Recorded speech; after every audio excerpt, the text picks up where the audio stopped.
Hjertelig velkommen til.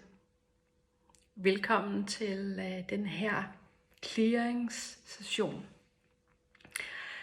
Og hvad betyder det egentlig, når jeg clear? Når andre clear, jamen så skaber vi en transformation i vores krop, i vores energi og i vores bevidsthed.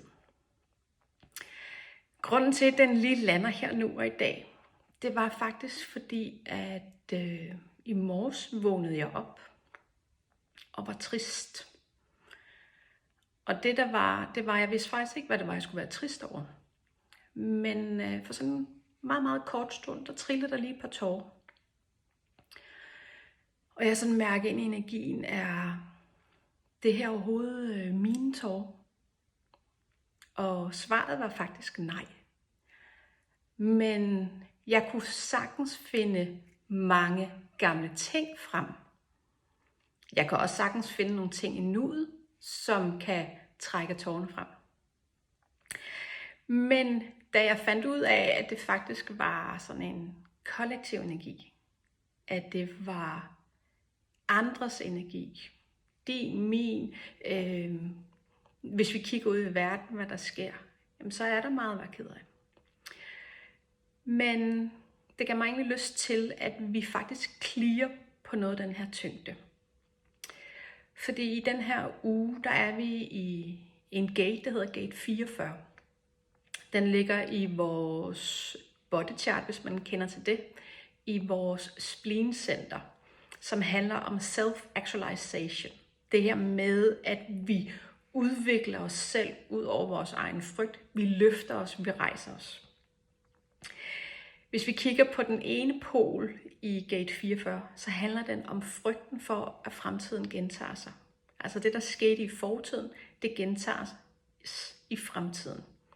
Så det betyder, at vi med frygt går ind i en lignende situation en gang til. Og når vi har oplevet det her med at være trist, eller være ked af, eller være udbrændt, eller være stresset, og det har ramt kroppen for meget, jamen så helt automatisk så ligger den i vores system og støjer. Potentiale i den her gate 44, som vi er i den her uge, det handler om at kigge om, hvad har der været? Kigge på fortiden, og så sige, hvordan virkede det? Er det sådan, jeg gerne vil have det fremadrettet? Eller er der noget andet, noget mere, noget større, jeg faktisk godt vil skabe i min fremtid? Det er potentiale. Så derfor fik jeg lyst til at lave den her session, der handler om det her med at kalde lethed og lys ind. Fordi det er det, vi er designet til. Så hvis du enten er syg, du er fordi du tænker, nu kommer vinteren, og det bliver tungt, og det bliver træt, og det bliver lange mørke dage, eller hvad det nu end er, der kan ligge hos dig. Så lige sid med det et øjeblik. Og så begynder vi lige så stille og roligt at transformere det. Det, der dukkede op hos mig, hold da op, det går i min hals, det er løgnene. Så det her, vi udtrykker, om det så er i vores tanker, eller vores verbale sprog, eller det er skrift, eller hvad det er. Så mærk lige den energi, du står op med i morges, hvis der er noget tyngt, eller der har været træthed, eller udmattelse, eller frygt, eller bekymring for fremtiden. Når jeg clear, så mærker jeg energien, jeg får inspiration til nogle ord. Og det, der dukker op her nu, det er, at der kommer sådan en tung sten omkring mit hjerte, og jeg sådan nærmest krøller sammen. Så det, der ligger der, prøv lige at mærke og sanse, om det sker, det dukker op det samme sted hos dig. Den her tyngde, den kan også sagtens sidde i nakken, den kan også godt sidde i kæben, den kan også sætte sig som sådan en byrde på dine skuldre, men bare lige mærke og sans, hvor er den hos dig. For jeg tager sådan lige den overordnede energi.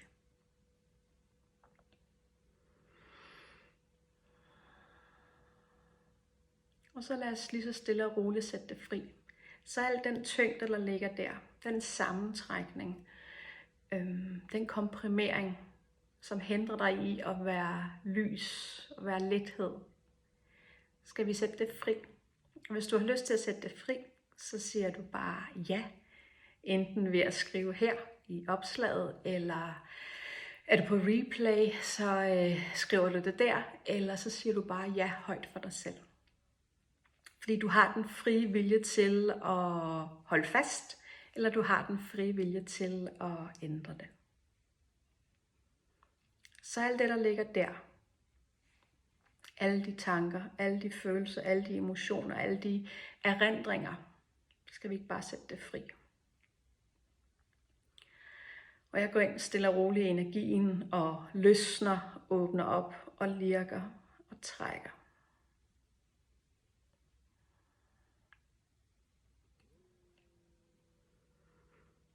Den vil gerne op på halsen igen.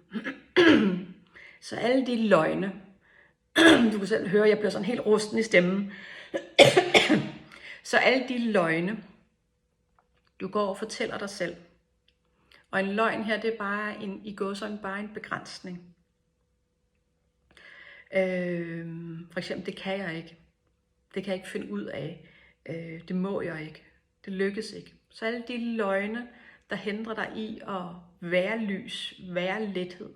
Jeg vil til, at vi sætter den fri. Den sætter sig som sådan et strækbånd om bag skulderbladene, og som om, at min kæbe bliver låst fuldstændig fast. Så lad os løsne den energi, der er der.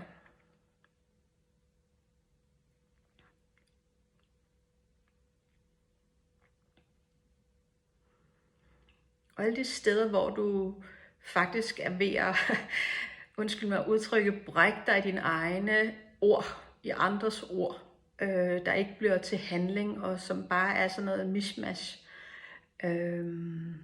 Alt det, der ligger der, er du villig til, at vi sætter det fri, for at skabe mere lethed, og mere glæde, og mere lys.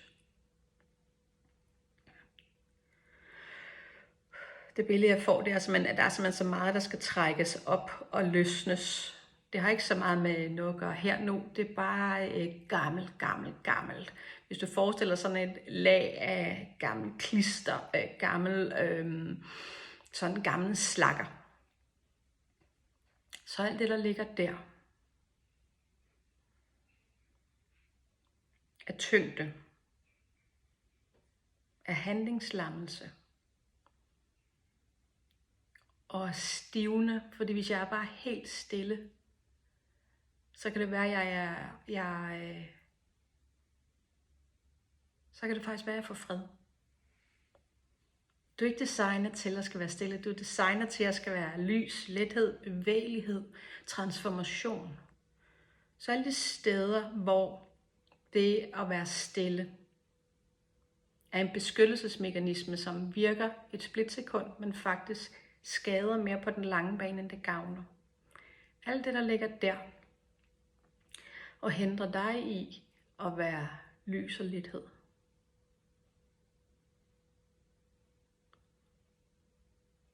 Og den forbundethed og den transformation, du er designet til at være med din sjæls essens. Alt det, der ligger der, er du villig til, at vi opløser det og sætter det fri. Og igen, har du lyst til at ændre det, så siger du pænt ja tak, eller skriver ja tak. Den går helt vildt meget ned i solarplexus. Jeg har sådan en energetisk sten, der ligger i min solarplexus lige nu.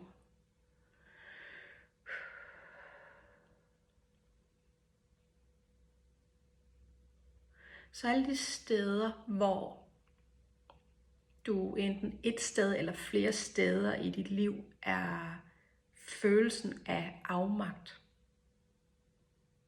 For nogen vil det være her nu, og for nogen vil det være noget gammelt, som bare egentlig ligger lige og skal slippe og sættes fri.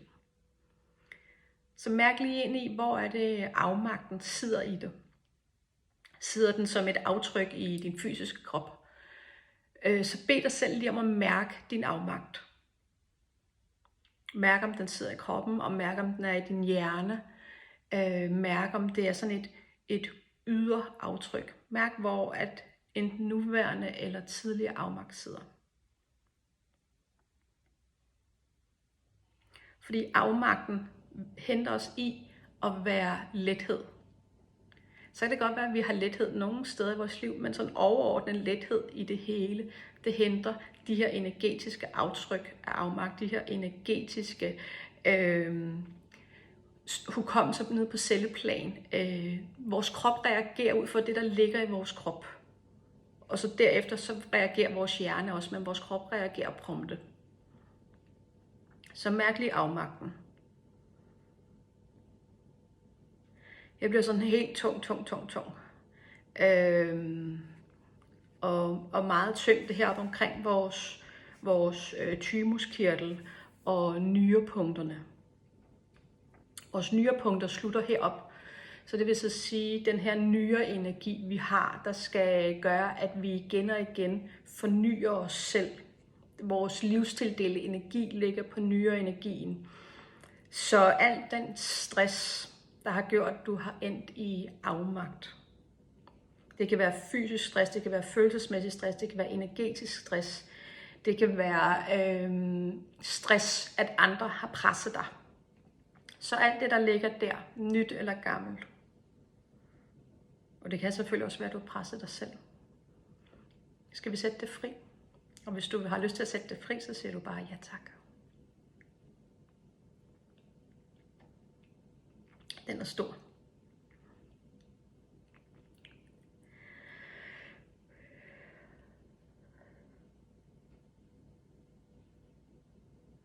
Og alt det, der ikke er dit, det der aldrig nogensinde har været dit, men er den gamle kollektiv energi om, at livet er hårdt, livet skal være tungt, livet skal være svært.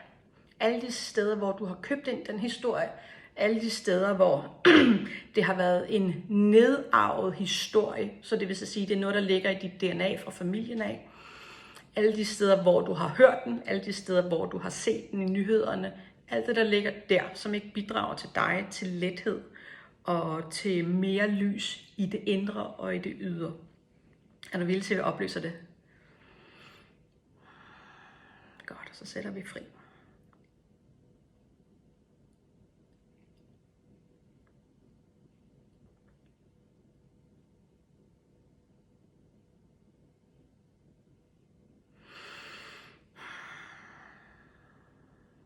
Og alle de steder, hvor en del af dig bare ønsker dig en at tage hånd om dig. Sådan virkelig tager dig ind. Og du bare kan få lov til at ligge og blive vugget i de her arme. Så alle de steder, hvor at du har været for maskulin, du har været for handlekraftig, for så skete der noget, som gør, at du mangler den her lethed indeni. For meget blev forpligt, meget blev en tung pligt. Ikke fordi du ikke har lyst, men det blev til en tung pligt. Alt det, der ligger der, det ligger som sådan en kappe, men kappen er ikke ud over skulderen, den ligger faktisk sådan dybt inde i din kerne. Så alle de steder, hvor at den ligger som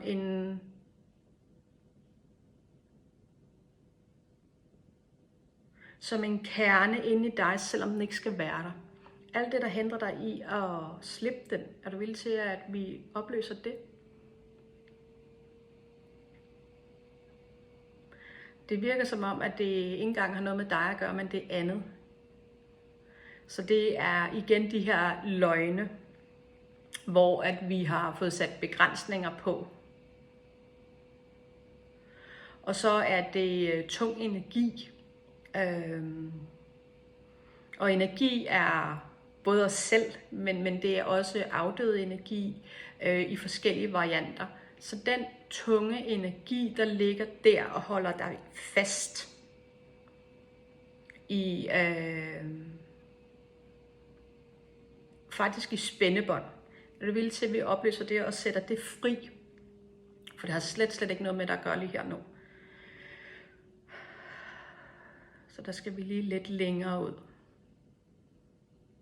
Så hvis du forestiller dig, det er noget, der hindrer dig i at åbne op. Hindrer dig i at være lethed. Så alle de tidspunkter, hvor du har sat begrænsninger på dig selv, andre har sat begrænsninger på, at du var tro over for dig selv.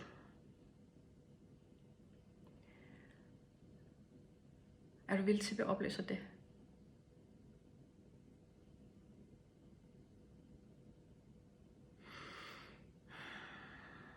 Så hører jeg bare sådan et dybt tak.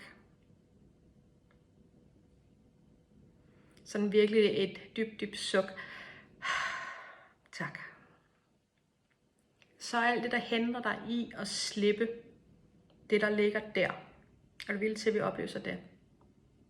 Og igen, sig ja tak, hvis du har lyst.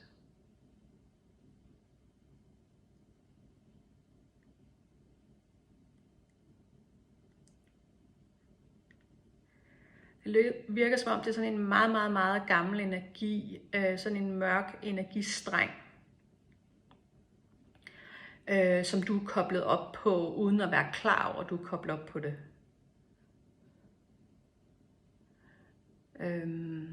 Når jeg ser energien af den, så sidder den som tre punkter her. Så nyrepunktet, og det punkt vi herude, vi afbalancerer på, hvis vi har problemer med vores hofter. Så vores bevægelighed og vores hofter handler tit om byrder, det gør skuldrene også. Nyreenergien er det her igen med at vores livstildelte energi, men også det her med at være for overloyal over for noget, der faktisk ikke bidrager til dig. Så noget, der ikke holder på den lange bane, som bare over tid tynger. Og det her punkt, der er vi inde på lungen og lungemedianen. Lungen handler i low vibe om sorg, i high, det her med, at vi kan trække livet ind, at vi iltes, og vi næres, og vi fyldes op, og livet det flyder igennem os. Så det, der ligger på nyren, på lungen, og herude på afbalancering på hofte, skulder. Så alt det, der ligger og skaber stress og sorg over gamle byrder, der hindrer dig i at være lys og lethed. Uha, den er stor. Jeg krølles fuldstændig sammen her. Er du villig til, at vi opløser det? Og hvis du gerne vil opløse, så lige skriv ja tak. Igen, du har din frie vilje til at holde fast, og du har din frie vilje til at lave en opgradering. Så det, der har været, det kan slippe, og du kan åbne op for noget nyt.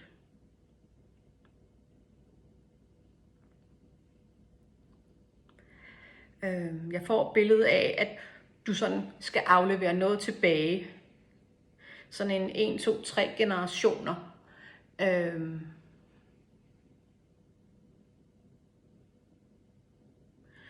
Og kig, og det handler om loyalitet. Hvad er det faktisk, jeg er loyal overfor? Fordi den nedarvede slægtsenergi gør jo, at det dine bedsteforældre og oldeforældre var loyal overfor, er jo noget andet, end der, hvor din loyalitet skal ligge. Så vær lige nysgerrig på, hvis jeg vil have mere lys og mere lethed ind i mit liv, hvad er det faktisk, jeg skal være loyal overfor? Skal jeg være loyal overfor den nedarvede slægtsenergi? Husk på, at du har faktisk ligget i din mormor som æg. Så du har været i din mormors energi. Og din mor har været i din oldemors energi. På sådan lidt mere intens niveau. Så alt det, der ligger der, og påvirker dig, og henter dig i at være loyal over for dig, og det du kommer for, det du kommer med, det du kommer for at bidrage til. Er du villig til at opløse det, der ikke er et match, det der kommer med? Så prøv lige at forestille dig, at du giver det tilbage. Og hvis det bliver sådan lidt weird, så bare forestil dig, at jeg giver noget tilbage. Jeg ved ikke, hvad det er, jeg skal give tilbage, men jeg giver det, som der er tyngde på. Dejligt, Line. Så vi sætter det fri. Vi siger tak for visdom. Tak for indsigt. Jeg kan mærke, at jeg har brug for at gøre det på min måde. Så det er noget med, at jeg stadigvæk at ære det, der har været, men faktisk finde ud af, hvad er det, der fungerer herfra.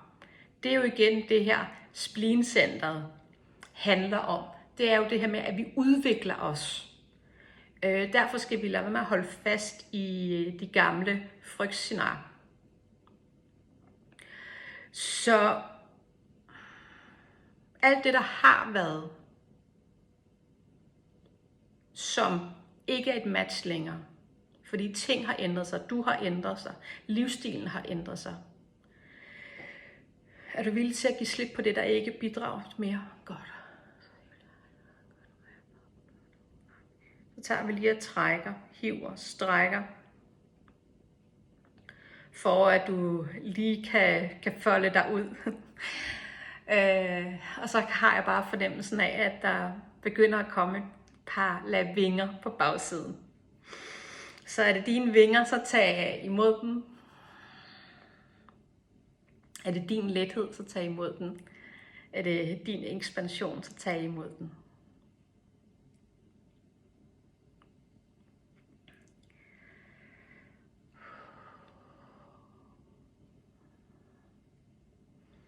Sådan der. Fedt.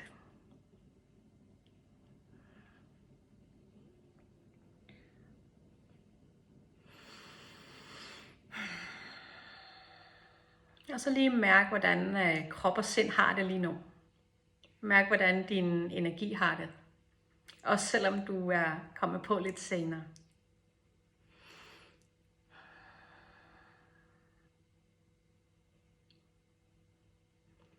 Og så bare bliv ved med at have den der fornemmelse, at jeg udvider mit energifelt, fordi det har du din frie vilje til. Og det er sådan en muskel, vi skal træne, at vi udvider vores energifelt, fordi at i frygt og i bekymring og i stress, så trækker vi os sammen, og det er her, hvor det bliver tungt og svært, og vi bliver bullseye for energi. Men når vi udvider os, jamen så kan det flyde igennem os, så tit registrerer vi det faktisk ikke engang. Så alle de steder, hvor du har været så komprimeret af forskellige årsager, så du er blevet bullseye og sådan virkelig, virkelig kan mærke tyngden, og ikke kan komme ud af den. Alt det, der hindrer dig i at være omsorg, være lethed og være lys. Og du vil til, at vi opløser det, så du kan komme ind i din naturlige essens. Og igen, sig ja tak, hvis du vil lege med.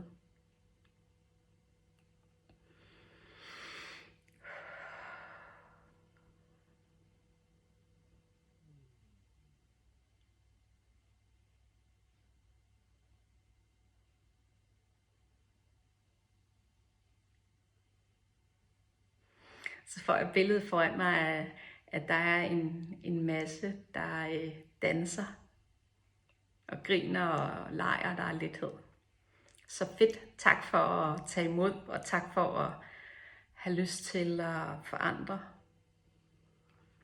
Og tiltrække og åbne op for mere lys og lethed.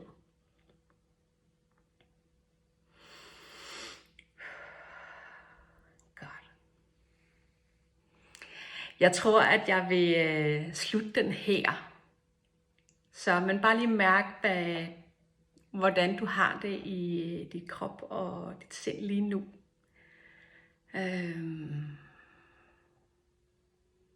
Det føles godt. Tak for dig, der kigger med her nu live, eller dig, der ser med senere på replay. Ha' det godt. Hej.